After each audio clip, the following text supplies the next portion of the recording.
আপনারাও জানেন হয়তো, যেটা একদমই অনভিপ্রেত, কাঙ্ক্ষিত নয়। সেটা আমরা দেখছি ইন ফিউচারে যাতে এই জাতীয় ঘটনা। কয়জন শিক্ষক কি আহত আছেন? শুনেছি এটা ডিটেইল রিপোর্ট আমি চেয়ে পাঠিয়েছি। একটা ইনিশিয়ালি বলেছি ইমিডিয়েটলি একটা প্রাথমিক রিপোর্ট পাঠানোর জন্য এবং তারপর ডিটেইল রিপোর্ট পাঠানোর জন্য।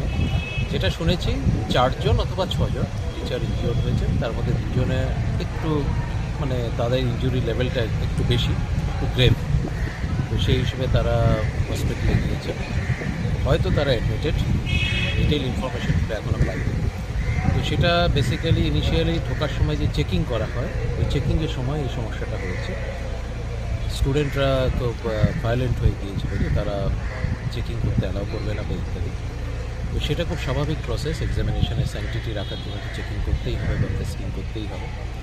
এটা পশ্চিমবঙ্গে কোথাও হয়নি। 2089টা ভেন্যু রয়েছে আমাদের, তার মধ্যে একটিতেই হলো। বাকি 2088টা ভেন্যুতে কিন্তু পরীক্ষা খুব সুষ্ঠুভাবেই হয়েছে। কোথাও কী ব্যবস্থা নেবেন? এটা আমরা ইমিডিয়েটলি প্রাথমিক রিপোর্টটা চেয়ে পাঠিয়েছি, তারপর ডিটেইল আমরা রিপোর্টটাও নেব। এবার সেই রিপোর্টের ভিত্তিতে আমাদের যেটা আমরা যে সিদ্ধান্ত নেব সেটা ডেফিনেটলি আমরা একটা অত্যন্ত ঠিকঠাকভাবেই ভেবেচিন্তেই সিদ্ধান্ত নেব, যাতে এই জাতীয় ঘটনা ভবিষ্যতে যাতে না হয়। তারপরে সবসময় জিরো টলারেন্স পলিসি কিন্তু ফলো বলছি স্যার, পরীক্ষা যাতে ঠিকঠাক হয়। ঘুরে ফিরে মালদায় অবাঞ্ছিত ঘটনা ঘটেছে।